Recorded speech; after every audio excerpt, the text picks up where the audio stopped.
Hi guys, welcome back. This is part 2 of our D2MS tutorial series, where we're going to be looking at the basic machine in a little bit more depth, some of the options that we can get from it, and the meta, which is kind of a little options area for each one of the machines. So, just to recap, when you load in your D2MS script, you'll be greeted with the notes context, which contains the track lanes that are the notes for each one of our inputs. We're going to go into our context below that. These are the contexts here, so we're going to press the one below, and that brings us into the machines context. Now, one of the things that we didn't mention the first time we were looking through the basic setup is that each one of our 16 inputs can have up to 5 layers of machines. So that's basically 5 different MIDI sending tools that you can use to kind of have layers of different sound making, sort of polyphonic things, monophonic things, things that just kind of have actions in them. We'll see what the machines are as we go along. But basically all you need to know for now is that by default, input 1 has layer 1 active by default. You can turn the other ones on as you need them. And by default that is routed to track lane 1, channel 1. Each of them steps are configurable. So that's the defaults, is all the 1s, all the 2s, all the 3s. But you can choose to change that at your own will. So for instance, if you decided that our kick drum, if you decided that that sound was something that you didn't want and you wanted to share the same sound as what the snare's playing, all we need to do is just move that over to channel 2. And now you'll see that even though each of those is driving its own track lane in terms of what notes it's playing, they're playing the same instrument. Now, one of the things that you might notice is at the moment they're also playing in the same octave. If you decided that you wanted for them to be playing an octave apart so that the kick drum sort of felt more like a bass, like sort of lower down the piano, let's say, you could do that using this section here that we call the meta. So the 2 lit buttons will basically change the interval in relation to the note that you've played into the track lane. So for simplicity's sake, I'm just going to make those 2 tracks just 4 steps long, and I'm going to quickly play in a note sequence for the kick drum, and I'll play a different one for this. So we've just got them 2 sequenced in. So we can see that's what we're playing natively. If we decided that we wanted to kind of offset that, we could offset that by just a single note. So that's kind of dropping everything down by 1 note in the scale. So if I just take that back to 0, just do that as a reminder. If I just minus it by 1, that's dropped it all by 1 degree within the scale. -2, and so on. And basically, if we get all the way down to -7, that is an octave within D2MS speak.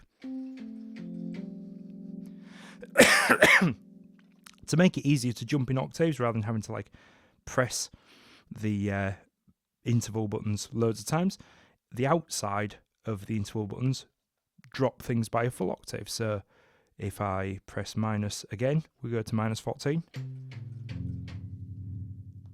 go back up to -7, go back up again to 0. So that's the notes that are actually in the track lane. We can go in the other direction, go +7, +14. So that's really it for the meta sequence. For the basic machine, you just have the ability to change the offsets, but that's quite powerful in itself. So for now, I'm just going to bring that to.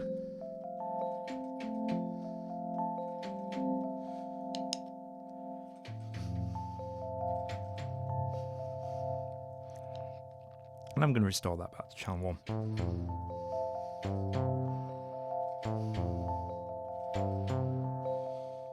Right. So one of the other things that we can discuss whilst we're kind of looking at this relationship of being able to kind of have flexibility within D2MS, as well as being able to choose which channel each track lane is sending to, we can also choose which track lane. So by default, like I say, we've got input 1, layer 1 sending to track lane 1, channel 1. But that doesn't have to be the case. We can very easily change that to a different track lane. So to do that, we can deselect by using our brackets gesture. So holding down the input and hitting the track lane that we're wanting to deactivate, and another track lane that we want to activate. So it's taking the channel from that track lane now instead of its previous sort of home track lane of track lane 1. If we move over to the note sequence, we'll see that that's obviously now driving exactly the same track lane.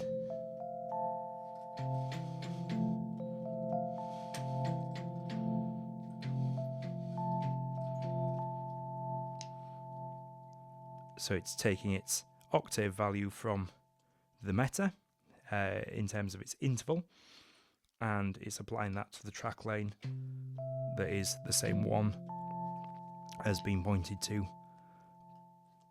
by layer input 2. Layer 1 is sending to track lane 2. So both of those are sending to the same thing. So that's it. That's interesting in terms of options that it gives us, because it means that we can kind of have two drums or two surfaces trigger the same track lane. So if you're wanting to very quickly advance through a set of notes, that might be one way to do that.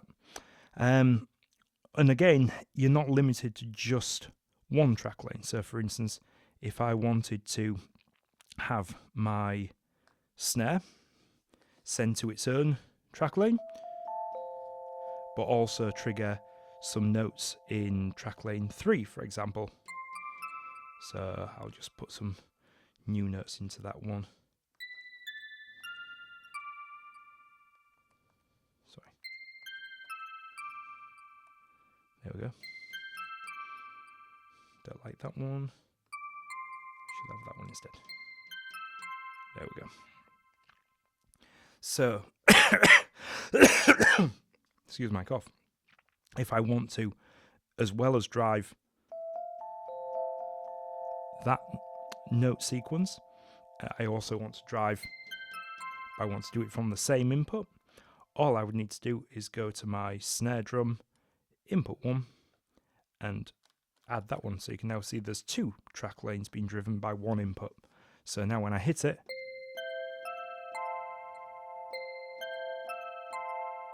that's quite useful, because now I can play polyphonically. And if I was to adjust that so both of them are playing on the same channel, I get chords. But because this one is also still triggering track lane 3, I can kind of change the relationship of those two by hitting that one. So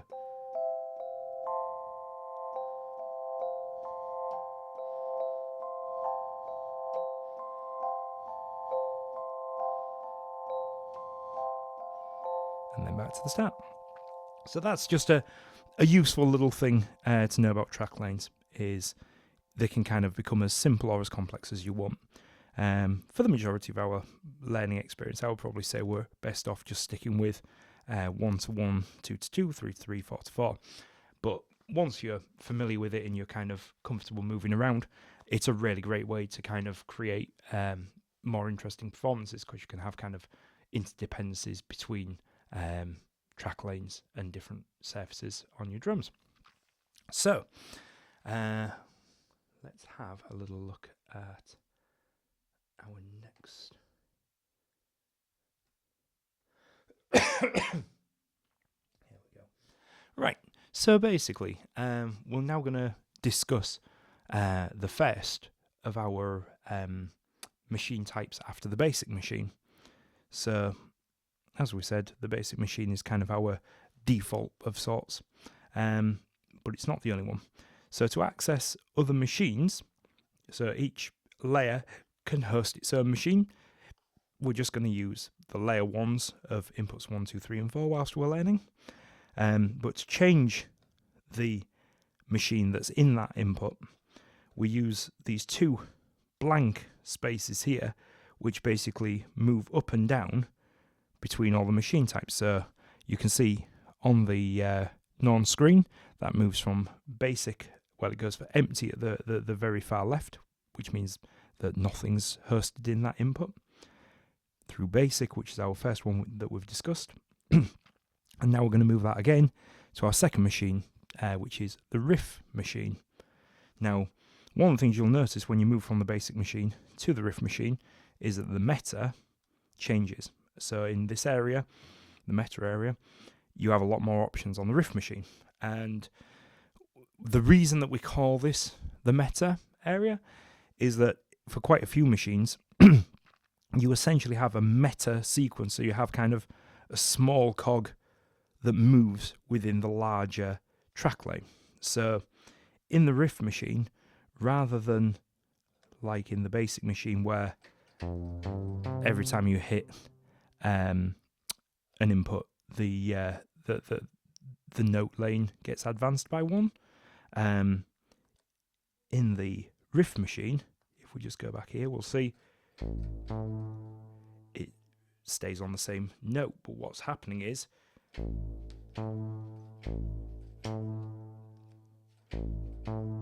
you're basically riffing within this meta sequence. So for instance, each one of these is hosting an interval based on the note in the note sequence. So for instance, if I just focus on that one, I can tell that that note that's getting triggered is A3. So the first step there is, as we can see from our interval setting on the screen, int, that's basically 2 octaves below A3.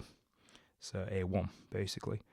The next note interval to it is an interval of 2. So it's considerably higher. So if I do my little brackets gesture to capture them together, you'll have an octave and then this high note. And then because we've put those two in the brackets, it'll go back to the first one.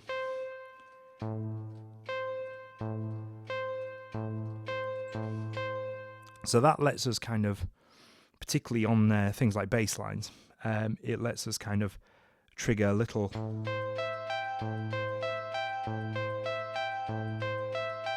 subsequences that take the root information from whatever's in the track lane and then riffs on that. So we also need a way of advancing that track lane, and there's a couple of ways to do that. One of them is what we call the advanced machine. So the advanced machine, because you're wanting that riff to kind of be triggered by, for example, in this example, the kick drum, you're probably going to want to set up a different drum to move through your track lanes, through the notes in your track lane. So to do that, what we use, or what we can use, is either the leader pointer or the advanced machine. I'll show you the advanced machine first, because it's probably the simpler concept. So if I use my floor tom, which I quite like as a advanced machine, I can step into that, into input 1, and use my little left and right machines buttons here, scroll all the way through. Let's ignore all those other ones for now until we reach advanced. So what the advanced machine is going to do is basically just advance a track lane but not make any noise at all. So it's kind of decoupled from sending out any MIDI notes. All it's doing is advancing the position, which, if it's routed to itself, just means that it's silent. However, as we were saying before, because you can route inputs to other things, if I route it up to track lane 1, which is the same one as my riff machine, I can use the advance machine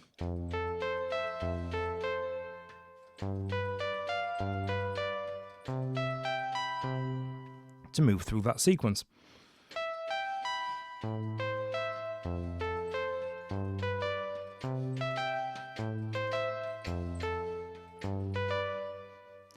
So, one of the other things you'll notice there is, even though there's 4 different distinct intervals in the meta,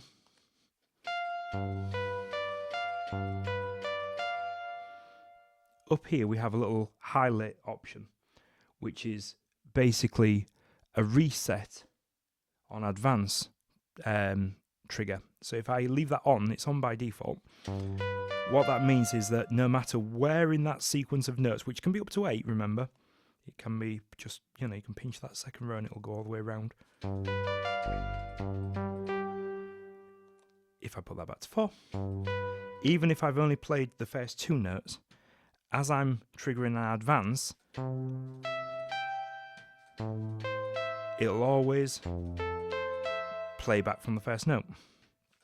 Now, one thing you'll notice there is it looks like that note's already gone, but the reason is because you're essentially playing, the note plays as it comes out of that step. So the kind of lighting for that looks a bit strange, because it looks like it's one to the right of where it should be, but it's because essentially that's the step that we are currently playing, and then you're going to land on that second step.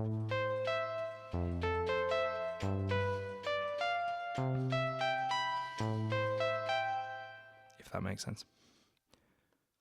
The other thing in this in the riff machine excuse me, is that there is more than one way to control which one of those notes is playing. So by default, it's a round robin, so it's just playing them all sequentially and going back from the end of where you've pinched to the first step. But you might want to play that differently. So the next selection within our meta area is random robin. So what random robin is basically picking a random order. And again, because we've got this reset set to on, it's always going to play the first note on advance, even though it's random. The only thing that's not random is the first note, because what we feel is that often the first note is the important one in terms of bringing the dynamics of a song along. So you kind of might want to always make sure that you know that that note's going to be exactly the octave that you sort of feel brings the impetus along in the song, whereas the others can be sort of fairly random. So that's that. So that's random. And then our third option there is velocity robin. Now, one of the things that we've not really mentioned up until now, but velocity is a feature that gets passed along from our triggers and kind of goes between the usual MIDI ranges of 0 and 127. And we can use that data to drive all sorts of things. And one of the things that it can drive in this particular instance is which step of the meta is going to play. So if we have 4, what it's basically doing is dividing your MIDI note range into 4. So if I play quietly, that's actually quite hard to, there we go. If I play very quiet, that hits the first note. I play a bit harder.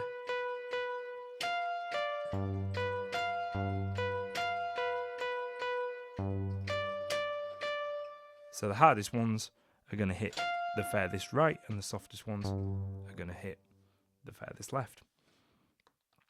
Which takes a bit of getting used to, but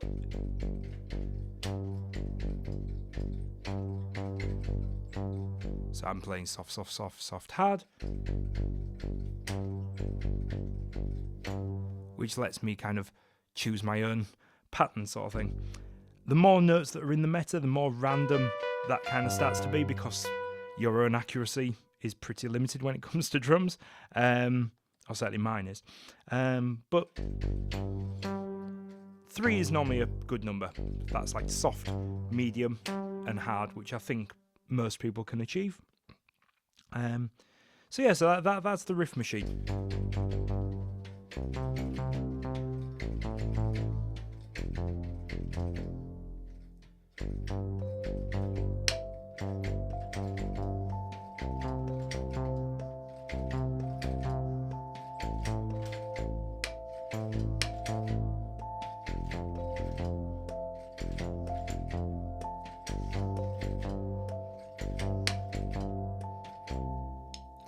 So that's that.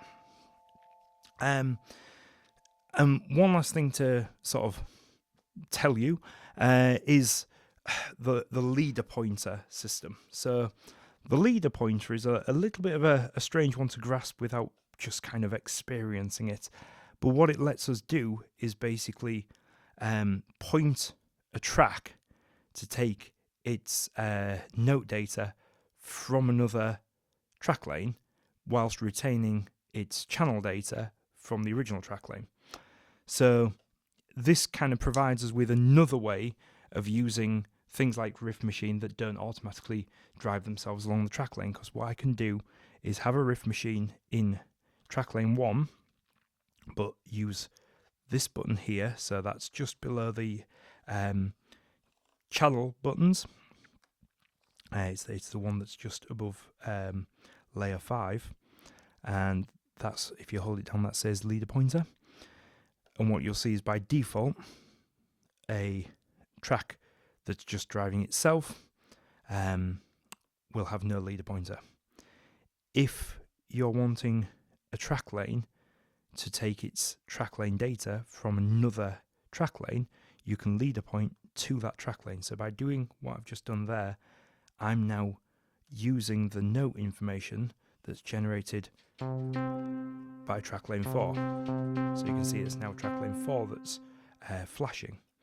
So what that means is if I go back to my my floor toms input, which is the one that was on advance, if I change that back to just be a regular basic machine, it'll now be in control of its own sounds again. Ooh, 1 second. It's because I had used the advanced machine to point at track lane 1. But if I put that back to its own native track lane 4, you can see that's driving itself. But what it will also be doing is sort of pulling along the riff machine that is leader pointed to that track lane. So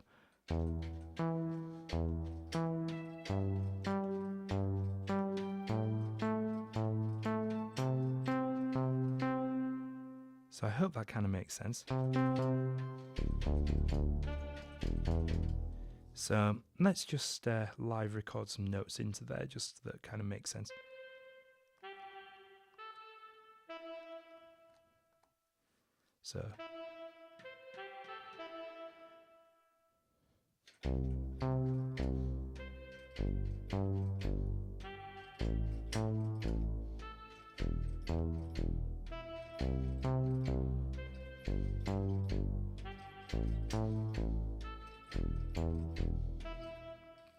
So that's kind of, I hope you can see, it's a little bit complicated as a concept, but have a play with it. It makes more sense when you're playing with it. But basically, you're kind of tying two instruments together to the same track lane, which can be a really powerful thing. Quite often, you don't need lots of different track lanes. You just need a base track lane that's kind of generating sort of the root data, and then you create variations off that by using the intervals and things like riff machines and stuff. One thing that I did notice there is that saxophone sound. is kind of quite short, and the reason for that is because on all of the drums, we're only giving off a relatively small 0.1 second pulse each time we hit it. And sometimes we'll need more than that, particularly if there's like an attack phase of a synthesizer that's longer than that 0.1, because it'll sound silent. So what we do have as kind of a quick fix to that is going next to the follow offset, which I'll explain later. So this is on this top row of negative space above our input, so missing out the leader pointer that we've just talked about. The next one is our follow offset, and what that is basically it shifts the relative position of when we've got two tracks leader pointed. It kind of works out whether or not that is oh dear, wait a minute, I've messed something up here. What have I done? There we go. I just somehow unbound a key. Anyway. Yeah, so let's have a look. What was we saying about? Oh yeah, we were saying about sustain. So the third one back from the so leader pointer, the follow offset, and then the next one is our hold time, and it toggles between two sustain times. You can change that time, but by default we've got 0.1 and 2.2, so quite a short and quite a long sustain time. So if I put that on now for that saxophone that we've got playing, you can hear that now sustains for much longer.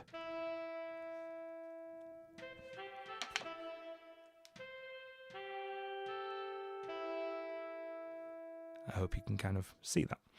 So that can be really useful because, again, when we're doing our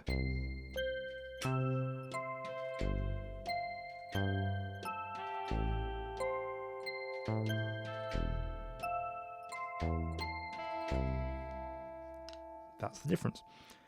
And just to finally kind of come back to that follow offset, what that's basically doing is when you've got two drums that are tied together,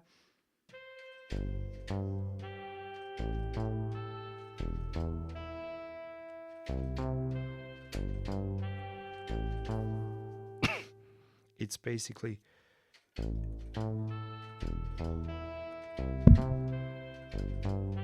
changing the order of that. I don't know whether that's working, so that might be another bug. Anyway, we'll come back to that one in the next video. So for now, thank you so much for your time. I hope you've got something out of it. I'm sorry there's still a few quirks that we're ironing out as we go along. That's the problem with these long form videos. If I was to try and get it perfect every time, I'd never get anything finished. So I hope you can live with the few mistakes that we make along the way. I'll clear up some of those points in the next video. And until then, thank you very much for your time, and see you next one.